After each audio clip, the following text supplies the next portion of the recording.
As we gather at your table, as we listen to your word, nourish us with sacred story till we claim it as our own. Teach us through this holy banquet how to make love's victory known. In the name of the Father, and of the Son, and of the Holy Spirit. Amen. The grace of our Lord Jesus Christ, and the love of God, and the communion of the Holy Spirit be with you all. And with your spirit. Good morning, and welcome to the Shrine and Minor Basilica of Our Lady of the Rosary of Manaoag. As we prepare ourselves to celebrate the sacred mysteries, we call to mind our sins, and we ask God's mercy and forgiveness. In all humility, altogether we say, I confess to Almighty God and to you, my brothers and sisters, that I have greatly sinned in my thoughts and in my words, in what I have done and in what I have failed to do. To my fault, to my most grievous fault. Therefore I ask Blessed Mary, ever Virgin, all the angels and saints, and you, my brothers and sisters, to pray for me to the Lord our God.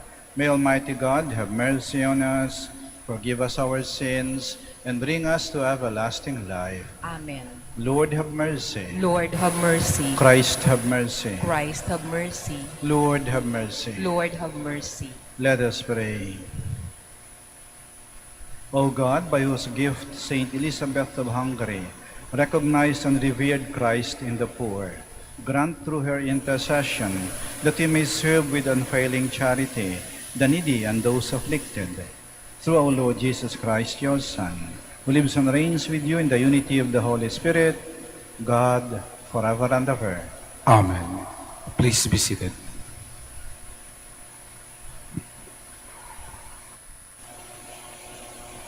A reading from the second book of Maccabees.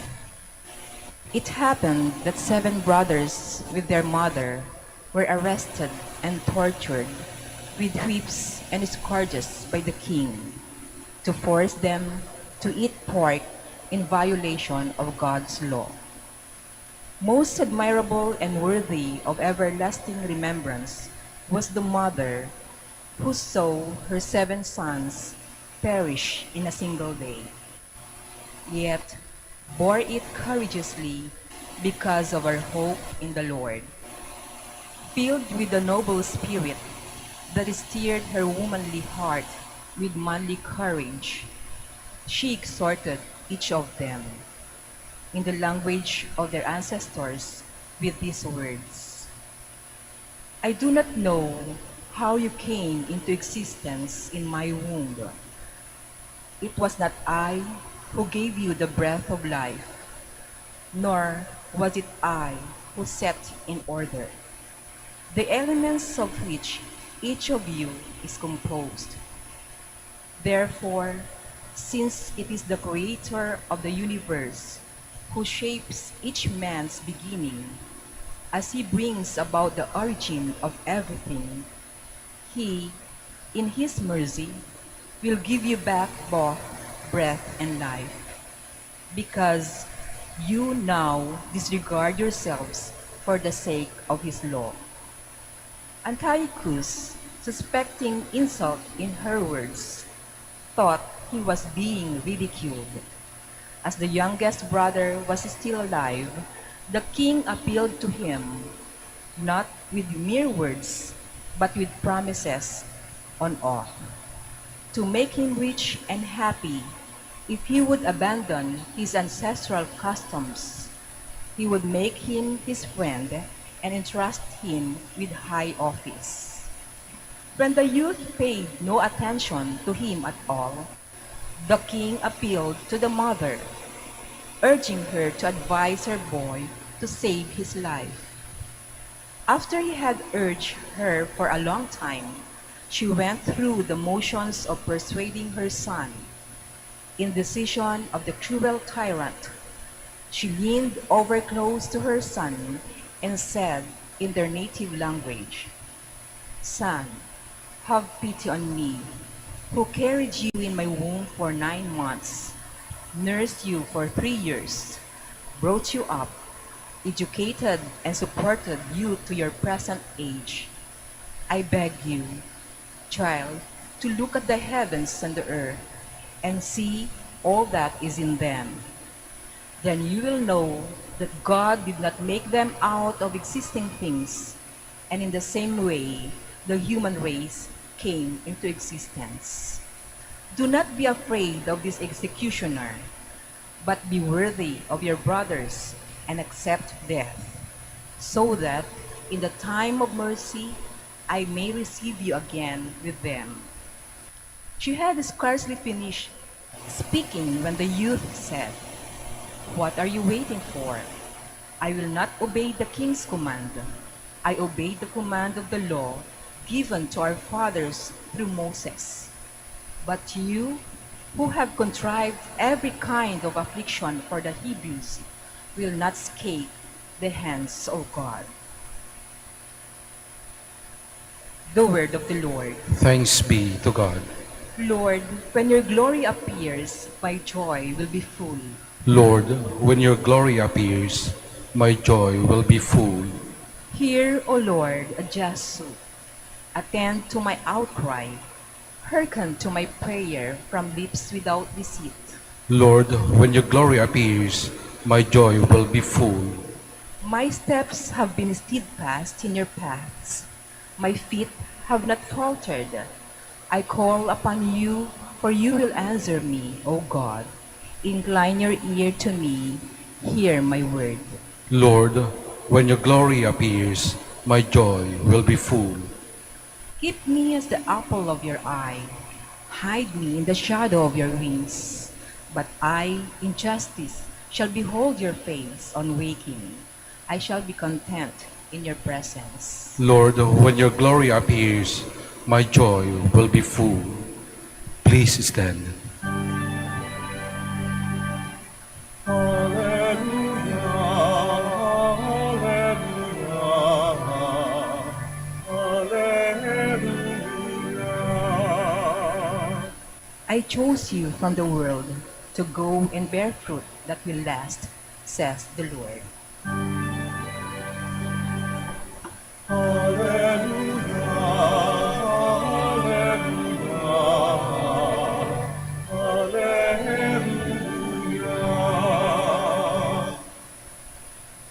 The Lord be with you. And with your spirit. A reading from the Holy Gospel according to Luke. Glory to you, O Lord.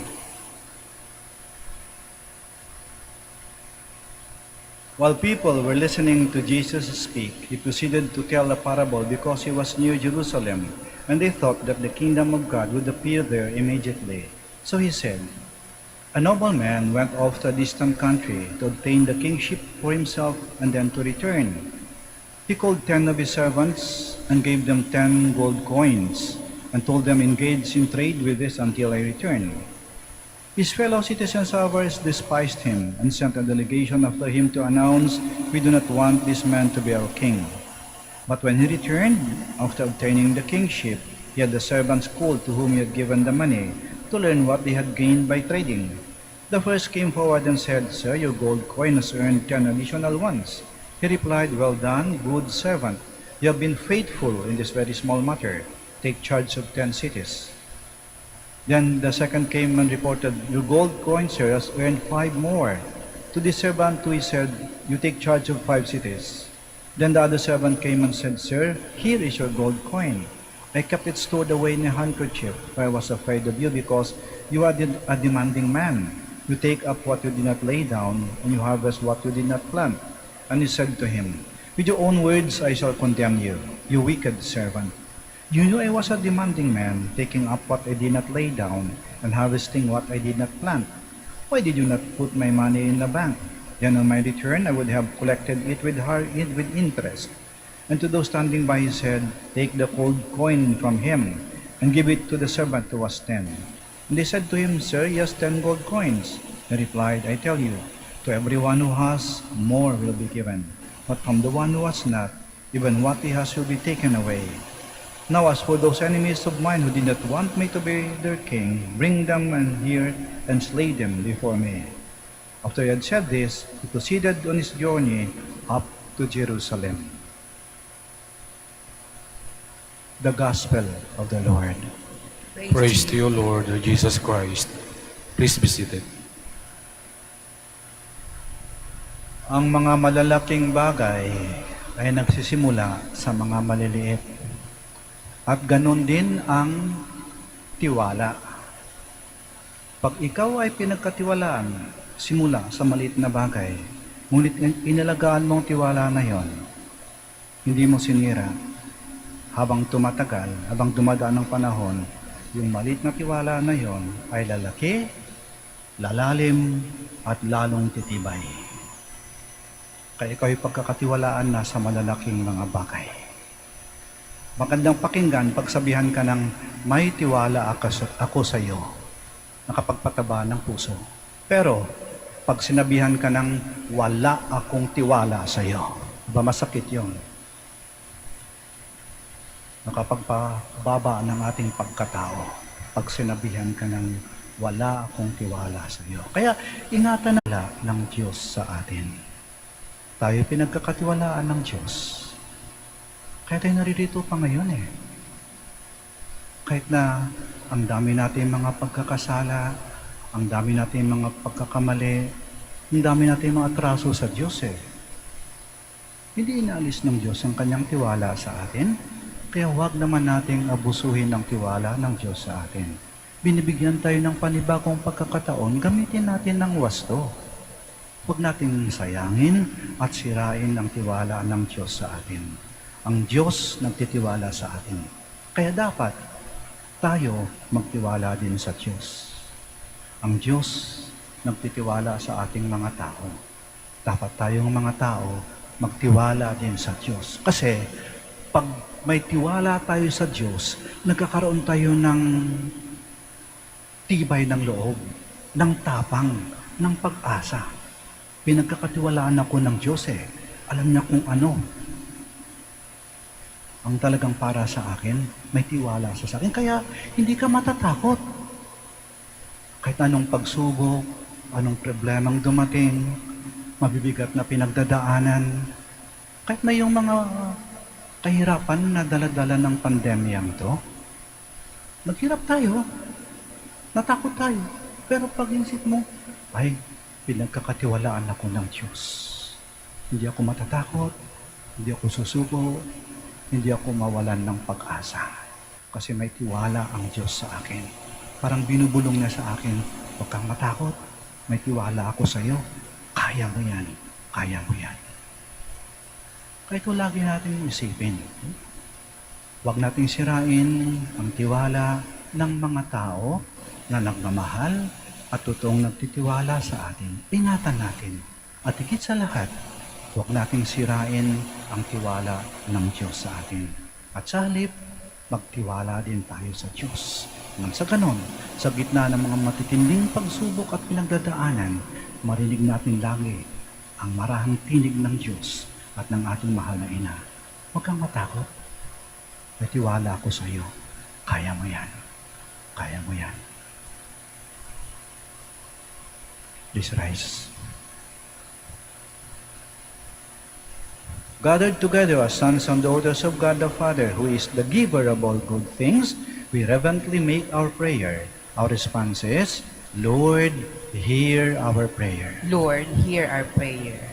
That the Church may not be afraid of the challenge of the renewal, and may the many different gifts entrusted to her be put to fruitful use. Let us pray to the Lord. Lord, hear our prayer. That all people may share in the earth's resources in justice, unity, and peace. Let us pray to the Lord. Lord, hear our prayer. That we may have a deeper appreciation of the importance of our ordinary lives, and that we may realize how the love of God can flow from our little acts of kindness. Let us pray to the Lord. Lord, hear our prayer. That doctors, nurses, and those in the caring profession may use their gifts to bring Christ's love and compassion to the poor, the lonely, the sick, and the imprisoned. Let us pray to the Lord. Lord, hear our prayer. That the blessed dead may join in the Master's eternal happiness. Let us pray to the Lord. Lord, hear our prayer. We pray for the intentions of this Mass, and in the silence of our hearts, we present to the Lord our own personal intentions.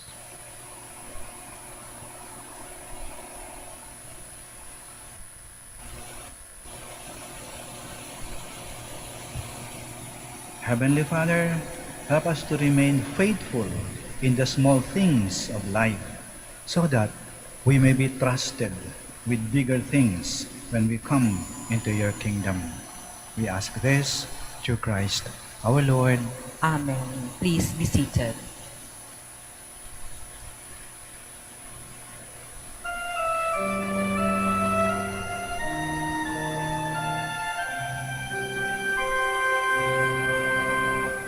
Lord, we gather today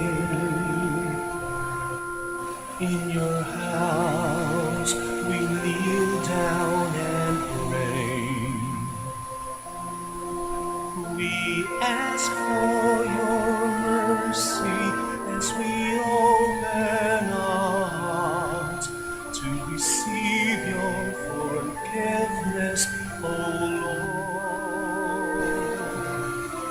As we offer this bread and as we bring you this wine, bless them, Lord Jesus. Feed us now, give us life. Send us your Spirit, the source of our lives, and together we will serve you with love.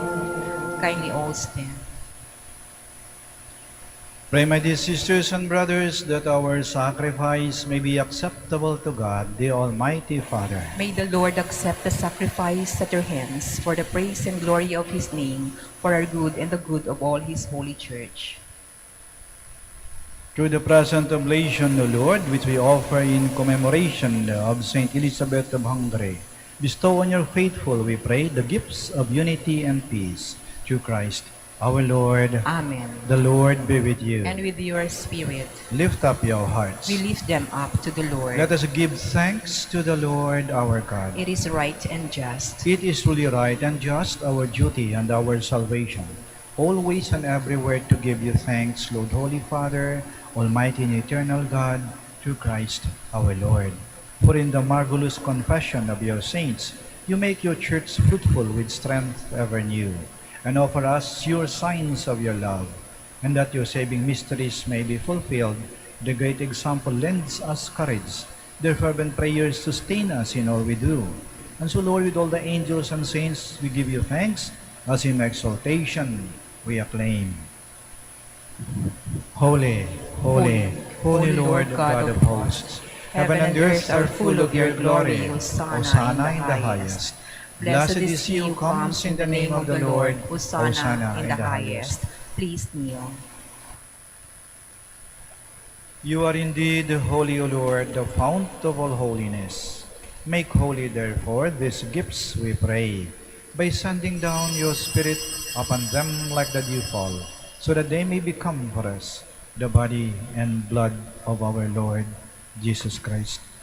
At the time he was betrayed and entered willingly into his passion, he took bread, and giving thanks, broke it, and gave it to his disciples, saying, "Take this, all of you, and eat of it, for this is my body, which will be given up for you."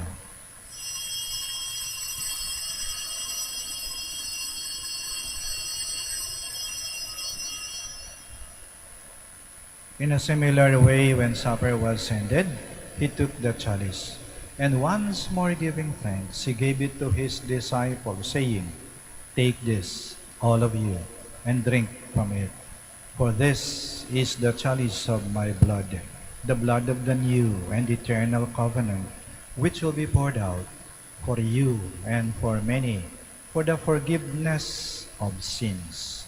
Do this in memory of me.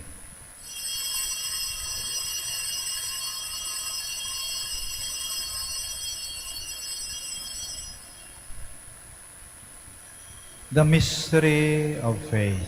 We proclaim your death, O Lord, and profess your resurrection until you come again. Therefore, as we celebrate the memorial of his death and resurrection, we offer you, Lord, the bread of life and the chalice of salvation, giving thanks that you've held us worthy to be in your presence and minister to you.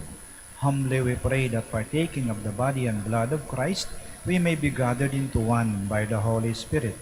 Remember, Lord, your church spread throughout the world, and bring her to the fullness of charity, together with Francis, our Pope, Socrates, our Archbishop, Fidelis, his auxiliary bishop, and all the clergy. Remember also our brothers and sisters who have fallen asleep in the hope of the resurrection, and all who have died in your mercy.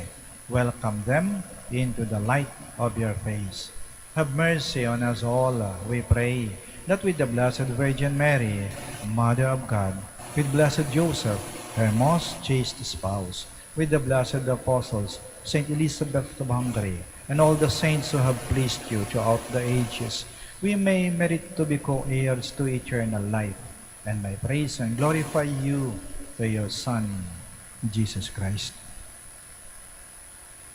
Through him, and with him, and in him, O God, Almighty Father, in the unity of the Holy Spirit, all glory and honor is yours, forever and ever.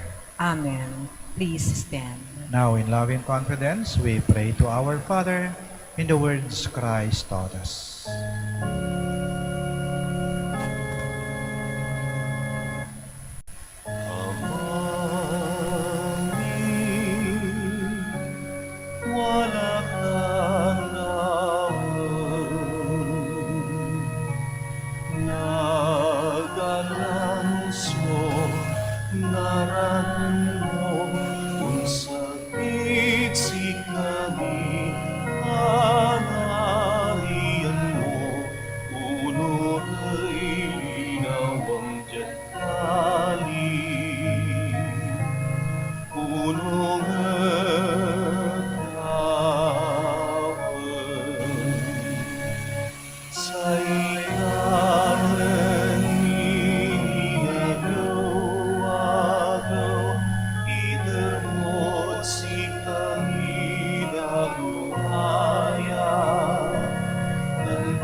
Deliver us, Lord, we pray, from every evil. Graciously grant peace in our days, that by the help of your mercy, we may be always free from sin and safe from all distress, as we await the blessed hope and the coming of our Savior, Jesus Christ. For the kingdom, the power, and the glory are yours, now and forever. Lord Jesus Christ, who said to your apostles, "Peace I leave you, my peace I give you," do not look on our sins, but on the faith of your church, and graciously grant her peace and unity, in accordance with your will, who live and reign forever and ever. Amen. The peace of the Lord be with you always. And with your spirit. We offer each other the sign of peace. Peace be with you. Lamb of God, To take away the sins of the world, have mercy on us. Lamb of God, to take away the sins of the world, have mercy on us. Lamb of God, to take away the sins of the world, grant us peace. Please kneel.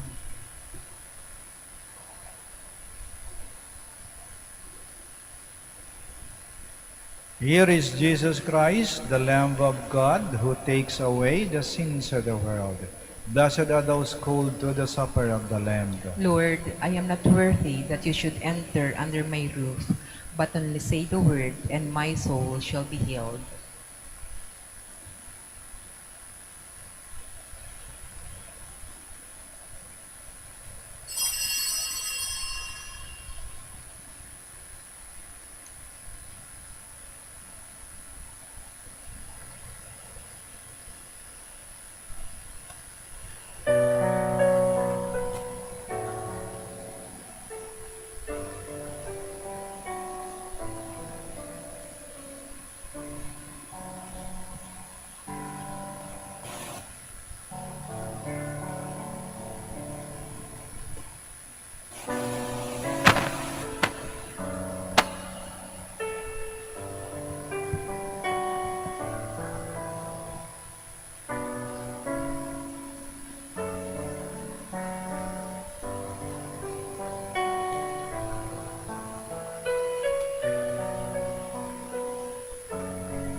Let us all kneel for the credo of stewardship. I believe in the God of love, the owner of everything, who possesses everyone. I believe in the God of mercies, who has chosen to me to be a steward of Mother Nature and Mother Church. In spite of who I am and what I have done, and in spite of the infidelities He knows I will still commit. I believe in the power of giving and in the power of loving like Jesus, because love is the only way to holiness. Giving is the best proof of loving, and perfect renunciation leads to unlimited fruitfulness. I believe that in freely giving my time, in humbly sharing my talents, and in generously sacrificing my treasures, the Lord will always provide. He will take care of all my needs and bless me with infinite reward on earth and in heaven. I will be the first to give. I will not wait for the others. I will keep on giving even if others do not give. I will not be afraid to have none. I believe that the best time to share is now, not tomorrow, for tomorrow is an excuse of the greedy. I will keep my needs and wants simple and few, for I believe that in reducing my selfishness, I will grow in happiness and holiness. I am steward of the Lord. I will return all this to Him with abundant yield. Much is asked of me, because much has been given in me. I praise the Lord for His kindness to me, now and forever. Amen. Please stand. Let us pray. May the sacrament we have received, O Lord, in commemoration of Saint Elizabeth, sanctify our minds and hearts, that we may merit to be made sharers in the divine nature, through Christ our Lord. Amen. Maraming salamat po sa inyong pagdalo at pakikiisa sa banal na misa. The Lord be with you. And with your spirit. May Almighty God bless you, the Father, the Son, and the Holy Spirit. Amen. Our celebration of the Mass is ended. Go to love and to serve the Lord. Thanks be to God. Prayer for the blessing of the sick. God, our Almighty Father, by your blessing, you give us strength and support in our frailty. Turn with kindness toward our sick brothers and sisters, free them from all illness and restore them to good health. to the intercession of Our Lady of the Rosary of Manaoag. We ask this through Christ our Lord. Amen. Prayer for the blessing of religious articles. In memory of the mysteries of the life, death, and resurrection of our Lord Jesus Christ, and to the honor and glory of the Blessed Virgin Mary, Mother of Christ and Mother of the Church, Our Lady of the Rosary of Manaoag, may these rosaries, candles, images, oils, scapulars, crucifixes, and other articles of devotion be blessed and made holy. In the name of the Father, and of the Son, and of the Holy Spirit. Amen.